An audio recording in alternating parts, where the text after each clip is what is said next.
Bienvenue sur le podcast Objectif Performance, le podcast pour construire son haut niveau. Toutes les 2 semaines, je vais interviewer des kinés du sport, prépa physique, coach ou autres, qui amènent et accompagnent leurs athlètes au plus haut. On parlera dans la première partie de leur parcours.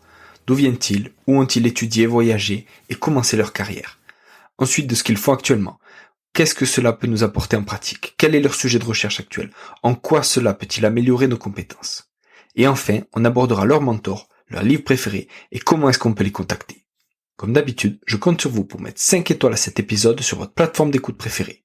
De la même manière, je vous encourage à partager cet épisode sur les réseaux sociaux, notamment LinkedIn ou Instagram. C'est clairement là où je suis le plus actif et c'est ce qui m'aide le plus pour faire connaître ce podcast. Bonne écoute à tous. Salut José. Bonjour Julien. Merci à toi d'avoir accepté ma demande d'interview. Merci à toi de m'avoir invité, c'est un plaisir pour moi. C'est un podcast que j'écoute régulièrement, donc très content d'être aujourd'hui ici avec toi. Super, merci. Est-ce que tu peux commencer par nous donner ta définition de la performance, s'il te plaît? Oui, bien sûr. C'est une question que j'ai réfléchi parce que forcément je savais que tu allais la poser. Mais pour moi, la performance c'est un résultat obtenu dans un domaine précis ou dans une modalité sportive, en profitant du maximum du potentiel et des capacités physiques et mentales de la personne ou de l'athlète. Et pour moi, à titre perso, je dirais que la recherche de la performance est avant tout une lutte contre soi-même. Je considère toujours ça. En fait, la première personne qui doit battre, c'est toi, c'est le dépassement personnel. Et c'est comme ça, pour moi, c'est la clé de la réussite, en fait. C'est le dépassement personnel. Ok, top, super. Est-ce que tu peux nous expliquer d'où tu viens, où tu as fait tes études, etc.? Oui, bien sûr. Avant tout, j'ai un parcours un peu atypique, si tu veux, parce que j'ai une adolescence qui a été pas classique et je ne voulais pas forcément continuer mes études. Personnellement, c'était un peu compliqué. J'ai trouvé pas mon chemin. Et du coup, j'avais arrêté mes études après les bacs. Et je suis passé au commerce parce que mon père était dans les commerces. Et au bout de quelques années, je me suis dit, j'aimerais pas faire ça toute ma vie. Et par un accident de la vie, par un accident de la route, en fait, j'ai connu la kiné, si tu veux. Et c'est ça qui m'a fait dire, ça me plairait bien, ça me plairait bien. Et du coup, j'ai repris les études. J'ai repris les études à 24 ans. Et j'ai fait mon diplôme à l'université Miguel Hernández. C'est en Elche, en Espagne. Et j'ai été diplômé en 2008. Et je viens travailler. J'ai un prix en fin de carrière. Ça s'appelle un prix universitaire 5 étoiles. Parce que j'avais bien bossé quand même. J'avais compris que je voulais faire ça et j'étais passionné par ça. Après ça, je suis parti surtout sur la partie thérapie manuelle et j'ai pu faire un master en thérapie manuelle et ostéo en 2010. Et après ça, il y a eu les grands sauts parce que évidemment, j'ai fait mes études en Espagne, j'ai grandi en Espagne et en 2010, je sais pas si sur un coup de tête, mais quelque part quand même, on a pris les valises, on est arrivé en France. Avant ça, j'avais fait 2 ans en Espagne où j'avais travaillé un peu au foot, mais c'était vraiment par passion et très mal payé, avec des conditions de travail qui étaient pas acceptables pour moi, et en clinique privée, mais honnêtement, c'était pas ça que je souhaitais. Et sur un coup de tête, on est venu en France avec un CDD d'un mois. On parle de 2010, donc ça fait déjà 13 ans. Le CDD, il s'est un peu prolongé quand même. Et j'ai passé 2 ans et demi en région parisienne. D'abord dans un centre de rééducation. C'était un peu le plus simple pour démarrer. Tu m'entends, là? C'était le plus simple pour démarrer. Et après, un cabinet libéral. Et après, une fois de plus, pour des raisons personnelles, je voulais être papa. On avait un projet famille. Et en 2013, j'ai décidé de m'installer à Pau. Je suis installé depuis 2013 dans un cabinet libéral que j'ai toujours depuis 10 ans. Même si aujourd'hui, mon rôle est plutôt de manager que de kiné, mais voilà. Et j'ai commencé à travailler également dans les baskets professionnels en 2016. Dans un premier temps, dans les centres de formation de l'élan Bernet pour la Cortez, où pendant 3 ans, j'ai fait les centres de formation plus mon cabinet. Et à un moment donné, en 2020, en fait, il y a une proposition dans les baskets professionnels qui s'est présentée à Orléans-Loiret Basket. Et j'ai fait une année là-bas, Orléans-Loiret Basket. J'ai de très bons souvenirs, de très bons amis là-bas. Mais c'est vrai qu'à niveau famille et à niveau vie perso, c'était un peu compliqué. Et j'avais commencé à collaborer avec la société Kinesport dans la partie formation et tout ça. Et c'est pareil, une autre opportunité s'est présentée un an plus tard, en 2021. Et pour une année, je suis parti donner des cours un peu partout en France et même en Europe et faire la prise en charge individuelle des footballeurs, principalement. Et ça m'a fait voyager un peu partout. J'ai connu la Turquie, par exemple, que je connaissais pas. Je suis allé j'ai fait beaucoup de villes en France, j'ai fait des villes en Angleterre, en Suisse. Je suis allé à Genève plusieurs fois pour des joueurs de Servette, que tu dois connaître bien parce qu'ils font les tests médicaux à l'hôpital de la Tour, si je dis pas de bêtises. Si. Mais une fois de plus, en 2021, les Lambernet m'a rappelé une année et demie plus tard après mon départ. Et là, c'était pour devenir le kiné principal du club et coordinateur médical. Donc, c'était un rôle beaucoup plus important que je sais qu'il y avait eu auparavant. Et entre guillemets, c'était un rêve. C'était un rêve parce que je me suis installé à Pau en 2013. Donc, forcément, je suis pas loin. Mais depuis 2013 jusqu'à aujourd'hui, 2023, ça fait déjà 10 ans que je suis à Pau. Mes enfants, ils sont nés, ils sont grandis à Pau. Et je suis pas là d'adoption. Je suis pas né à Pau, mais je suis pas là d'adoption. Et pouvoir travailler dans les clubs historiques de l'Élan Bernet, pour moi, c'était une grande opportunité. Et voilà, depuis 2 ans, je suis responsable kiné et coordinateur médical de ces clubs. 9 fois champion de France, même si malheureusement aujourd'hui, on n'est pas au meilleur moment de notre histoire. Mais voilà, ça c'est un peu mon parcours professionnel, combiné un peu à ce que je t'expliquais un peu dans la formation aussi. Donc voilà, chez Kinesport, j'ai pu donner une formation à beaucoup de kinés en France, kinés de sport surtout. Et aujourd'hui, c'est vraiment quelque chose qui me plaît parce que je commence à trouver des anciens stagiaires qui deviennent kinés d'un tel ou un tel club. Et c'est quand même une satisfaction pour moi. Voilà. Et aujourd'hui, c'est l'unique partie qui me manque un peu, pour être un peu honnête avec toi. C'est qu'aujourd'hui, mon rôle à l'Élan Bernet ne me permet pas trop m'occuper de la partie formation qui me plaît énormément. Bon, voilà. On aura le temps de tout et on a des projets dans la tête tout le temps. Et je reviens sur ton départ d'Espagne.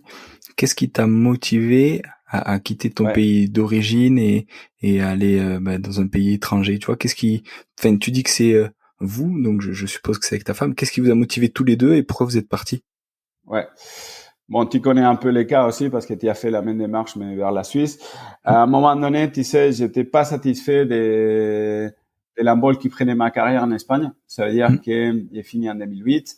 J'ai commencé à faire beaucoup de formations. Je me suis formé en training ligne, je me suis formé en tout ce qui était thérapie myofasciale, je me suis formé beaucoup en thérapie manuelle et ostéo.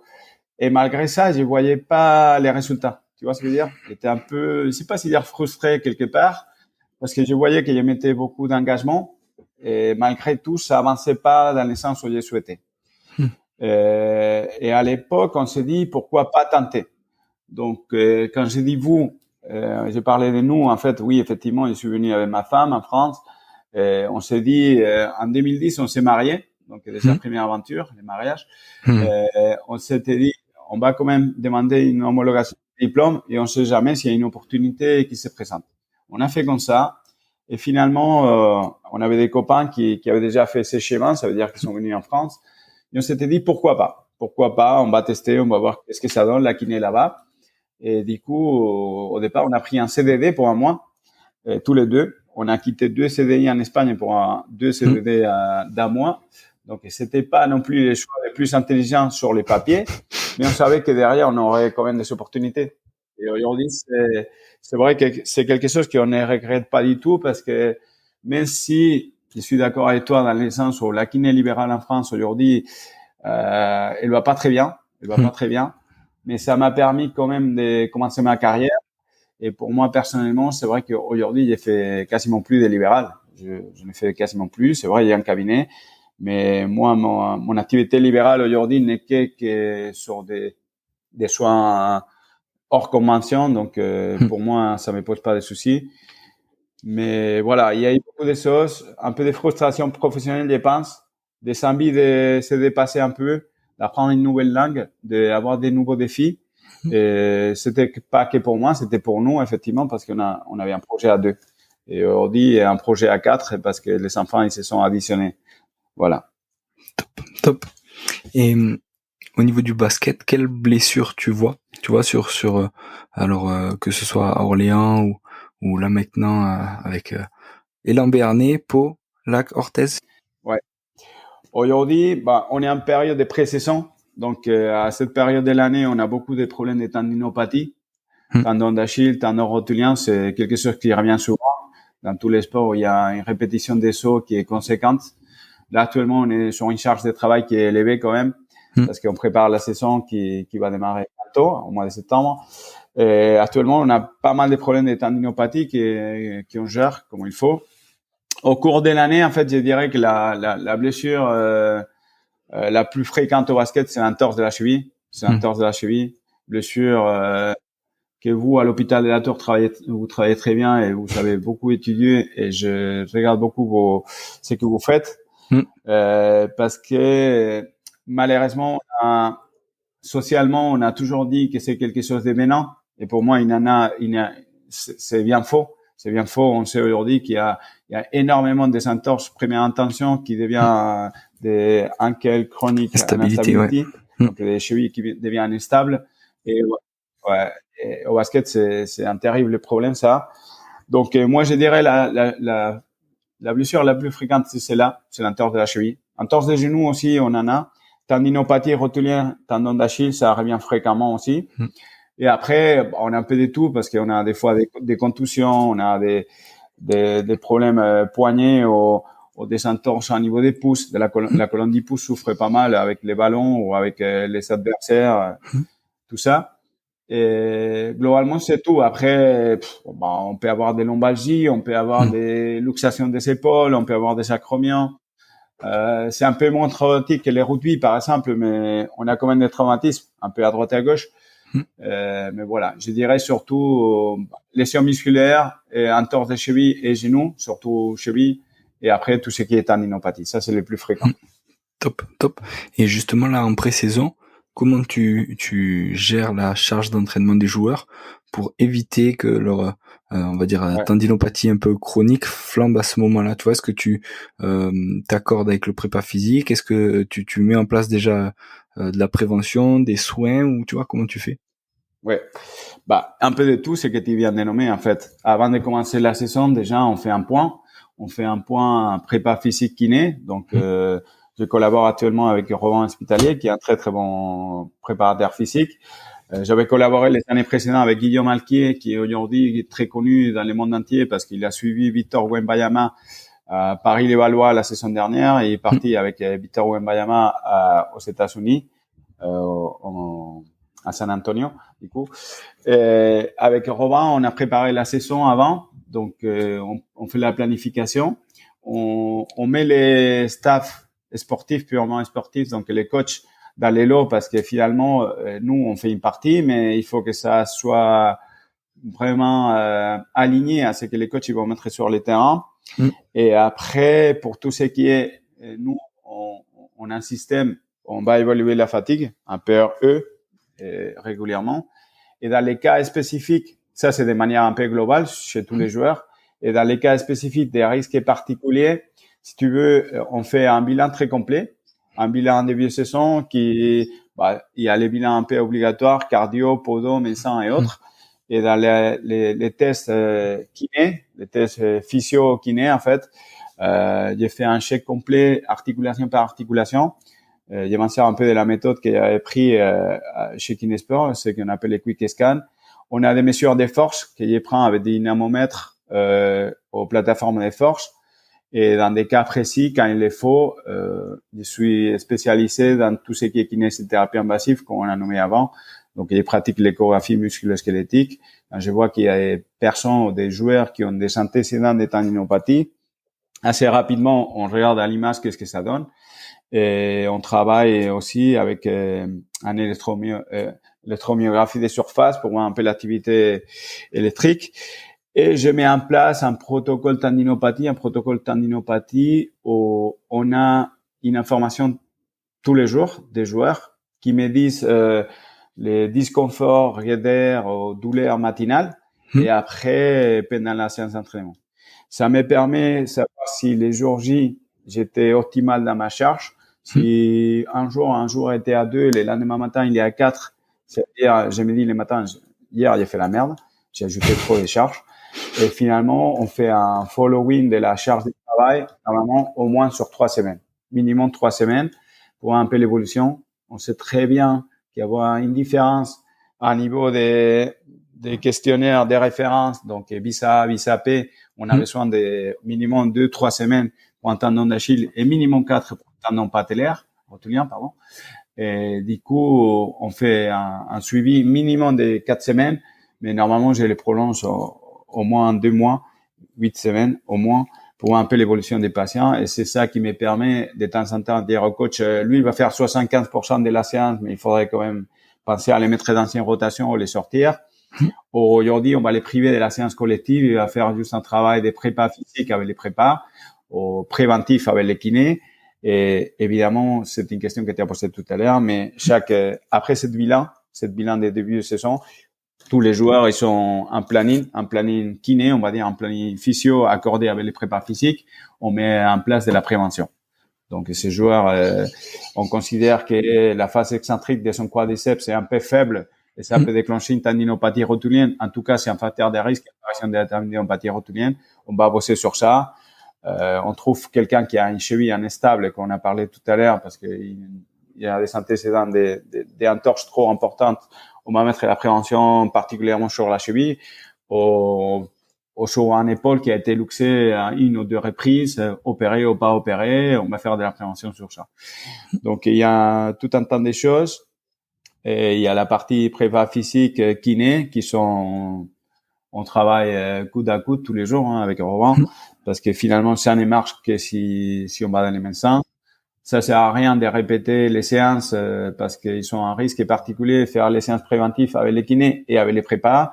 Donc il y a des moments où on se met d'accord, on dit toi tu travailles sur ça, moi je travaille sur ça, et normalement on se complète. On a une entente qui est fluide, voilà. Et on a marqué un peu, si tu veux, nos lignes rouges pour que lui se sent bien et à l'aise dans son travail. Et pareil pour moi. Après, chez nous, dans la partie réathlétisation, qui serait la partie un peu qui est vraiment à la limite entre la prépa et la kiné, oui. Actuellement, c'est moi qui l'a fait, en sachant que l'expérience chez Kinesport et chez 11 Leaders était très bien dans ce sens, parce que ça m'a poussé quand même à me former davantage sur la préparation physique. Moi, je suis de base kiné, mais j'ai quand même pas mal bouquiné, et je me suis un peu formé dans la prépa physique. Et même si aujourd'hui, je n'ai pas les capacités pour devenir préparateur physique, au-delà de ça, mais dans tout ce qui est réathlétisation, et que ça ne passe pas brusquement d'une table de massage à un terrain de basket, comme on faisait il y a 10 ou 15 ans. Aujourd'hui, c'est des étapes qui sont bien définies et qui ont fait plus ou moins bien. J'espère que ça donnera ses fruits. En tout cas, la saison dernière, à niveau blessure, on a été plutôt, pas épargné, mais on a été plutôt bien. On n'a pas eu de blessures graves, et j'espère que ça continuera comme ça cette saison. C'est logique. Top. Et tu nous as parlé de kiné invasive. Est-ce que tu peux nous expliquer ce que c'est? Ouais. En fait, par définition, kiné invasive, c'est toute technique de kiné qui va dépasser les limites physiologiques de la peau. Déjà, ça, c'est d'entrée. Invasif, ça veut dire qu'on va utiliser des techniques, dans ce cas-là, une aiguille, type acupuncture, qui va dépasser la peau et qui va chercher différents objectifs. Aujourd'hui, en kinésithérapie invasive, c'est une technique que je pratique depuis 2008, depuis mon diplôme de kiné. En fait, la première formation que j'ai fait après mon diplôme, c'était Drainlin à l'époque, en Espagne. Technique que j'ai fait en France, parce que après, en France, on voulait pas reconnaître mon diplôme. C'est très sympa la question, parce que il y a quelques années, je me suis inscrit à une formation en France. Et quand j'arrive à la formation, en fait, les formateurs étaient mon pote. On avait fait les formations à l'époque en Espagne ensemble. Et il me dit, mais qu'est-ce que tu fais là? J'ai dit, écoute, le conseil de l'ordre ne veut pas valider mon diplôme. Du coup, je me suis inscrit pour avoir un diplôme français qui me donne l'autorisation à pratiquer les Drainlin en France. Donc, on part sur 3 séminaires. J'ai fait les premiers. Et au bout des premiers, en fait, les formateurs à l'époque et la société Kinesport, ils m'ont dit, on aimerait avoir des gens comme toi qui ont déjà des compétences, qui ont déjà une certaine expérience, et qui intègrent notre équipe de formation. Et c'est comme ça, je suis entré dans un premier temps à temps partiel autant qu'assistant de formation chez Kinesport. Et là, c'était Dry Kneeling, du coup. Donc, je vais passer sur ça. Dry Kneeling, technique invasive qui va attendre un trigger point. En tout cas, c'est la théorie. On a 3 types de techniques en dry. On a la technique superficielle aux techniques de batterie. Ça, c'est une technique où tu vas chercher un trigger, tu vas juste enfoncer une aiguille de 1 cm, 1 cm et demi, tu vas pas la bouger. Ça, c'est la technique superficielle aux batteries. Il y a une deuxième technique qui s'appelle la technique des on. C'est des entrées et des sorties rapides. Une fois qu'on a localisé manuellement un trigger point, en tout cas une partie dans les muscles où on sent une raideur plus importante qu'ailleurs, on va faire des entrées et des sorties rapides. Souvent, ça provoque ce qu'on appelle un twinge en anglais ou une réponse d'espasme qui est assez visible. Hein. Il y a pas mal d'exemples sur mon Insta, par exemple. Et après, il y a une technique aussi, une troisième technique, ça s'appelle la stimulation neuromusculaire. C'est une technique dite aussi technique des gants. Évidemment, tous les noms, ils sont asiatiques parce que c'est des techniques qui ont un origine quand même asiatique. Et cette technique consiste à attendre les trigger points avec cette aiguille. Et une fois que l'aiguille est dedans, faire un demi-tour sur l'aiguille qui va accrocher les tissus conjonctifs et qui va provoquer une réponse neuromusculaire.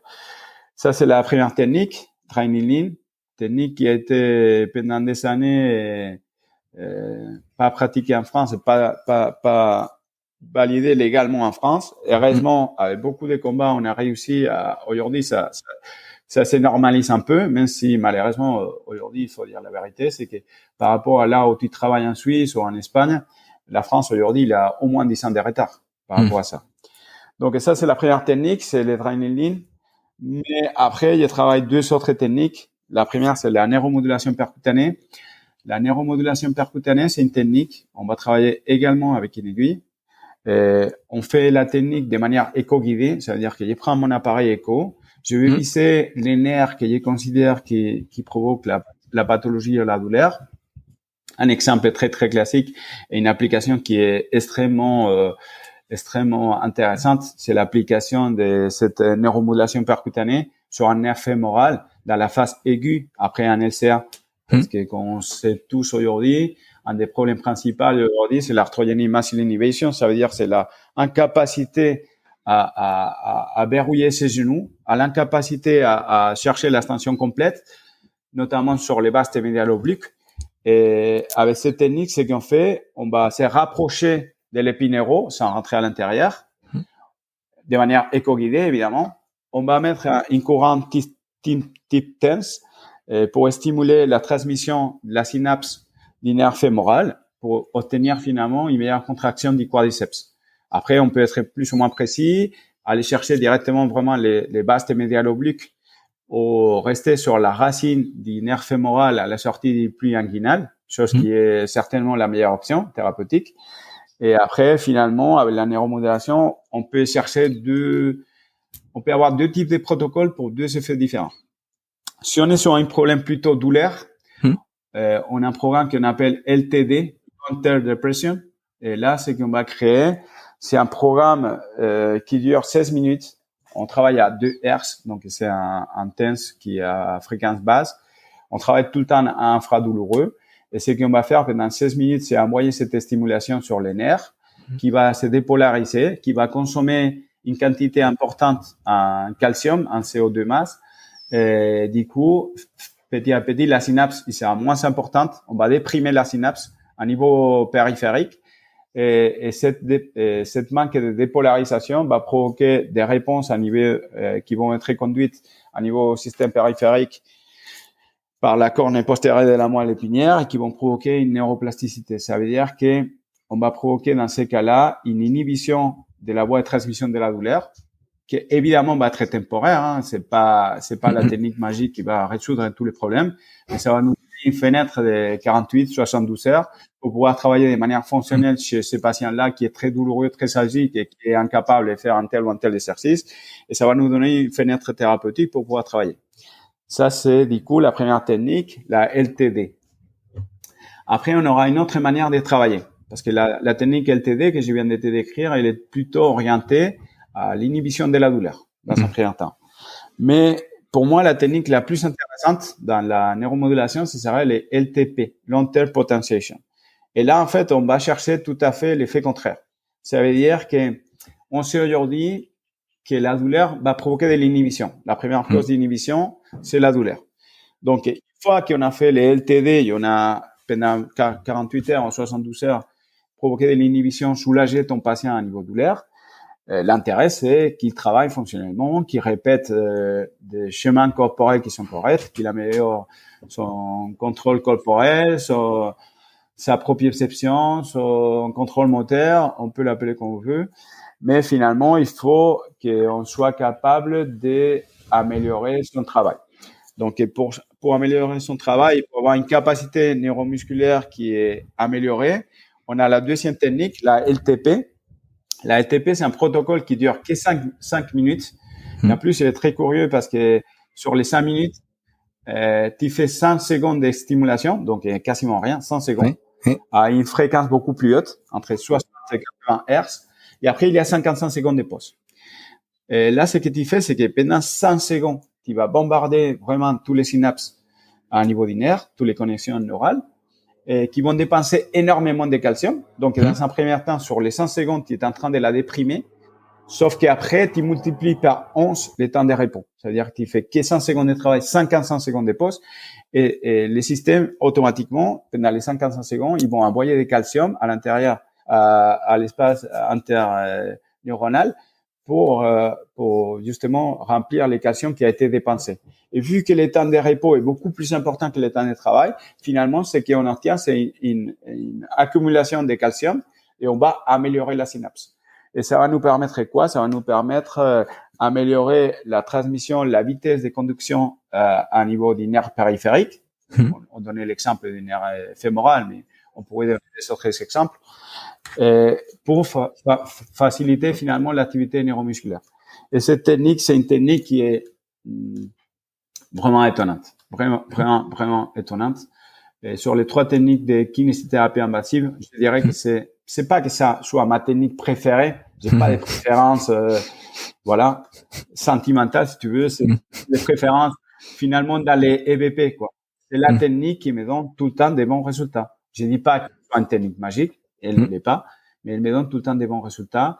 Et c'est toujours pareil, cette potentiation, elle n'est pas à caractère indéfini, hein, mais ça va me permettre que pendant 48-72 heures, mon patient, il sera beaucoup plus fonctionnel, il aura une activité neuromusculaire qui sera optimale, ou en tout cas qui se rapproche de ce qu'on peut considérer optimal. Et ça va me permettre, dans ma rééducation active que je vais faire juste après, que les patients soient capables de bien travailler, de bien enchaîner les charges de travail.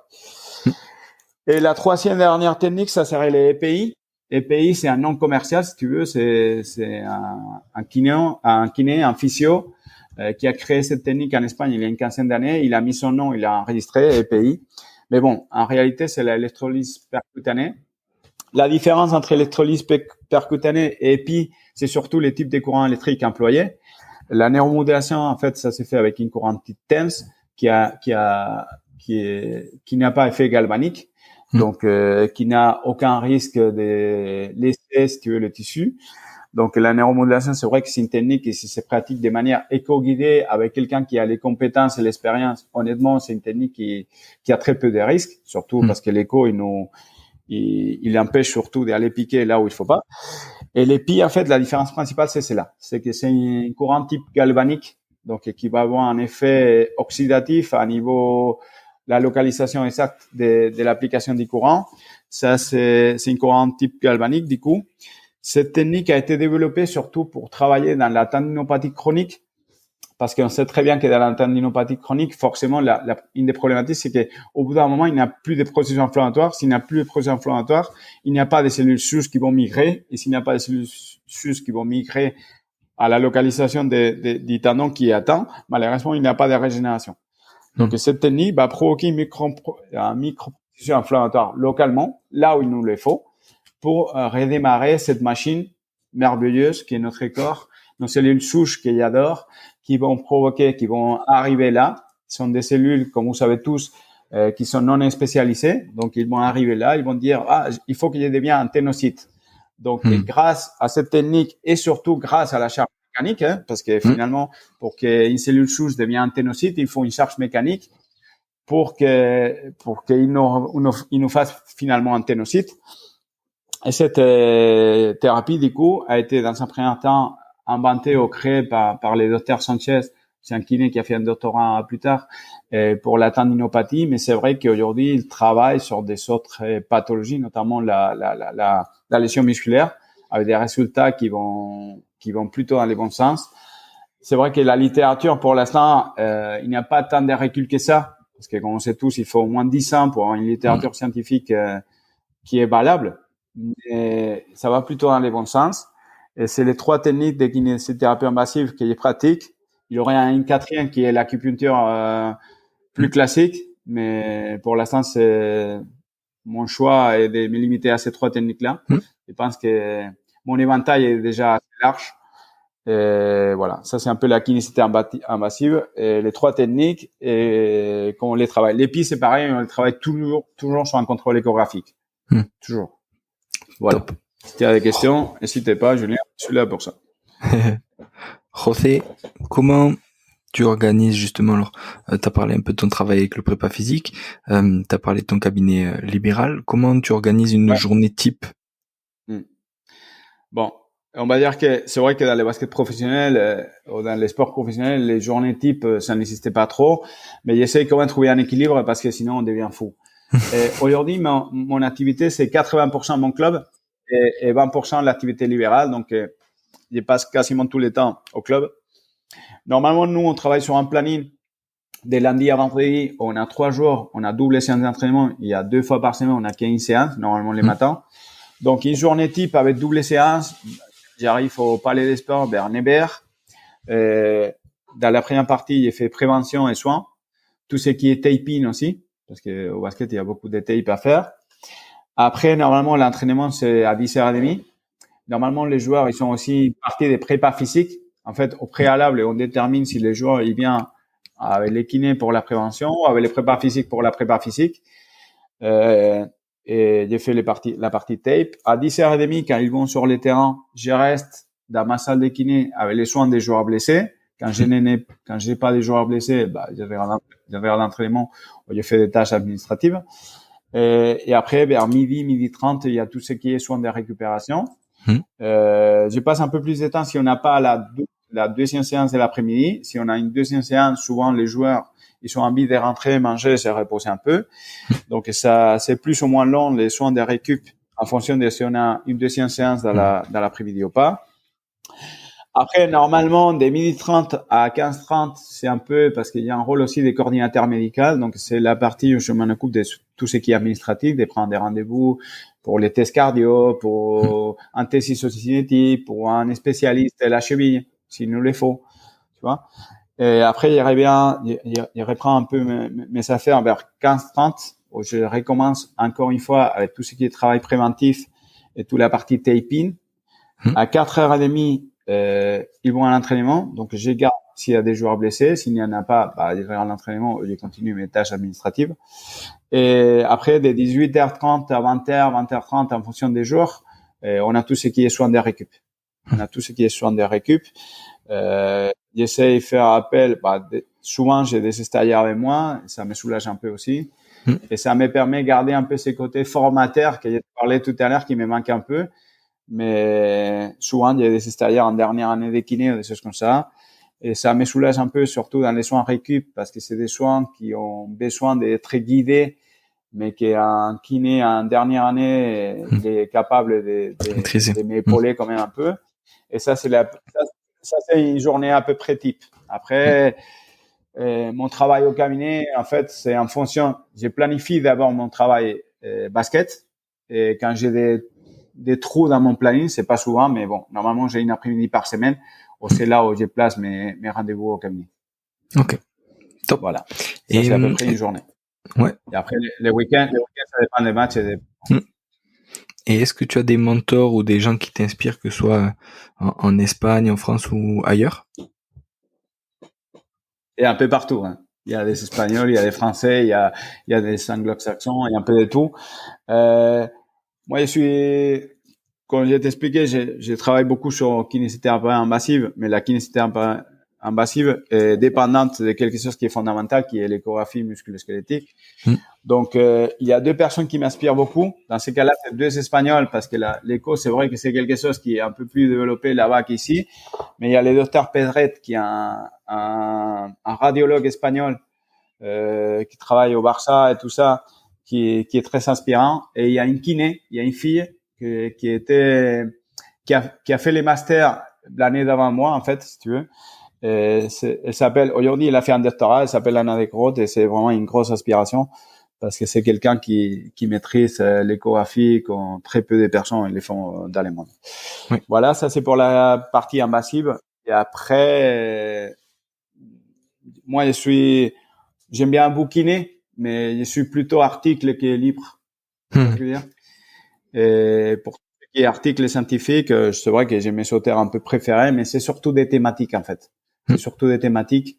J'ai lu beaucoup tout ce qui est tendinopathie. La tendinopathie, c'est vraiment, pour moi, c'est un des plus gros mystères de l'humanité, en tout cas dans la science de santé. Et j'essaie. Ouais, non, mais c'est vrai, c'est vrai. Il y a encore des questions qui n'ont pas de réponses, et ça me travaille dans la tête d'une manière incroyable. Et je réfléchis tous les jours, j'essaie d'être à jour tous les jours de tout ce qui est la tendinopathie. Après, oui, il y a des auteurs un peu référents. Jill Cook, par exemple, c'est une auteur référent. Forcément, j'ai ma petite recherche, PubMed, où il est à chaque fois qu'elle publie un article, elle arrive dans ma boîte aux lettres, je vais le lire dans la foulée. Mais après, c'est plutôt thématique, tu vois. C'est tout ce qui est échographie musculo-squelettique, tendinopathie. L'entorse de la cheville, quand même, je travaille pas mal parce que j'ai beaucoup de ça au quotidien en basket. Ça, c'est pas des mentors, mais c'est des gens qui sont inspirants pour moi, tu vois. Ok, top. Et alors, justement, est-ce qu'il y a quand même des livres, en plus des articles? Est-ce qu'il y a des livres qui t'ont marqué sur la physio ou sur autre chose? Oui, il y en a quand même. Il y en a quand même. Sur la physiothérapie invasive, il y a un livre. Malheureusement, il n'est pas traduit au français, en tout cas pour l'instant. Ça s'appelle en espagnol physiothérapie invasive, physiothérapie invasive. Ça s'est écrit par deux profs que j'ai eu à l'époque qui m'ont formé. Ça s'appelle Dr Valera et Minaya. Il y a aussi des livres d'échographie, et notamment de l'auteur qui était parlé tout à l'heure, de Carlos Pedret. Et après, dernièrement, je me suis un peu penché plus sur la partie prépa physique, comme je t'ai expliqué. Je suis en train de lire les bouquins de Frank Bosch. Actuellement, je suis avec Anatomie de l'agilité. Et j'ai aussi son bouquin de la prépa physique qui m'attend juste après celle-là. Donc voilà. Actuellement, je me suis en train de regarder un peu plus la partie prépa physique. Et c'est à peu près ce que je lis au quotidien. Mais après, comme je te dis, plus tendance à lire des articles que des bouquins. Et quelque chose qui me passionne dernièrement aussi, c'est tout ce qui est la restriction vasculaire, les BFR, Blood Flow Restriction. Je suis en train de beaucoup lire et travailler sur ça. Et pareil, même si la littérature, pour l'instant, il nous manque encore un peu d'informations, mais c'est vrai qu'on commence à avoir des résultats qui sont vraiment, vraiment intéressants. On verra la littérature scientifique, qu'est-ce qu'il nous dit, mais à niveau EVP, c'est vrai que c'est des techniques qui s'imposent de plus en plus et qui donnent en tout cas à court terme, des très bons résultats. Super. José, s'il y en a qui ont des questions, qui veulent en savoir plus sur la kiné invasive ou sur ton boulot dans le basket, comment on peut te joindre sur Insta, sur LinkedIn, comment on fait? Ça, c'est les deux réseaux sociaux, je pense, les plus actifs pour moi, surtout Insta. C'est vrai que j'ai touché un peu à tout, hein. J'ai touché un peu à tout, mais c'est vrai que Facebook, par exemple, c'est plutôt plus privé, si tu veux, parce que au bout d'un moment, il faut quand même avoir une vie privée à côté. Donc, c'est surtout Insta. Donc, c'est très simple. Je sais Judes sur Insta. J'essaie d'être quand même assez actif, surtout publication sur ce qui est kinésithérapie invasive, échographie, musculo-squelettique, BFR aussi. Après, LinkedIn aussi, même si le profil est un peu plus rigoureux. Là, il publie davantage des articles scientifiques avec un cadre un peu plus formel, on va dire. Oui. Et c'est les deux profils, je pense, les plus faciles à me joindre. Top, parfait. José, merci beaucoup. Merci à toi, Julien, pour l'invitation. Ça a été vraiment un plaisir. Avec plaisir. De participer à un podcast que j'écoute régulièrement. Et pour finir, je veux dire que j'ai trouvé aussi très intéressant ton podcast quand les podcasters est passé de l'autre côté. et qui a été interviewé par Andy. Ouais, Andy Poiron. Il est trouvé très inspirant. Ouais, c'est ça. J'ai trouvé très inspirant aussi ton travail, ta constance et ta capacité de rebondir. J'ai bien compris que la première année en médecine a été très compliquée. Mais bon, aujourd'hui, tu as réussi et ça t'a rendu plus fort. Et moi, je pense, hein. Moi, je suis toujours dans cette optique aussi, tu vois. La vie n'a pas toujours été simple. Et tu sais très bien, tu pars de ton pays, par exemple, tu sors un peu de ton confort et tu vas chercher des défis. Toi, tu l'as fait aussi. Tu es parti faire des stages à l'étranger, tout ça. Et je pense qu'aujourd'hui, ça t'a fait un meilleur kiné, certainement. Et c'est enrichissant, quoi. C'est des défis, mais finalement, tu deviens, je pense que ça réaffirme la personne, quoi. Il y a une phrase que j'aime bien qui dit « Nul n'est prophète en son pays ». Ouais, c'est dommage cette phrase, quand même. Ouais, mais c'est pour progresser, il faut aller chercher ailleurs, il faut aller à l'étranger ou un peu plus loin et je pense que voilà, c'est ce que t'as fait, c'est ce que j'essaye de faire. Ouais. Mais c'est comme ça qu'on progresse. Ouais, c'est vrai. Mais bon, c'est pas grave. On a acquis des choses certainement qu'on n'aurait pas acquis si on aurait resté dans les cocons familiales et dans la facilité. Mais c'est pas grave. Finalement, la vie, c'est des défis. Et quand on parlait de la performance sportive purement tout à l'heure, là, c'est une performance aussi, tu vois. C'est aller chercher au maximum potentiel. Et si tu trouves que ton potentiel, malheureusement, n'aboutit pas ou il te donne pas les fruits que tu attends, tu vas chercher ailleurs. C'est pas grave. C'est clair. Voilà. C'est clair. Top. José, merci beaucoup. Merci à toi, Julien. À la prochaine. C'était un vrai plaisir. À ciao, bientôt. ciao. Merci. Salut. Au revoir. Voilà. Merci d'être allé au bout de cet épisode. J'espère que vous êtes régalés autant que moi. Si vous voulez m'aider, le mieux est de partager cet épisode au plus grand nombre. Parlez-en autour de vous. Débriefez-le avec vos collègues en live ou sur les réseaux. Qu'en avez-vous retenu? En quoi cet épisode peut vous aider à construire votre haut niveau? N'hésitez pas non plus à me faire un retour ou à me proposer des personnes à interviewer. Je répondrai avec plaisir. À très bientôt pour un nouvel épisode.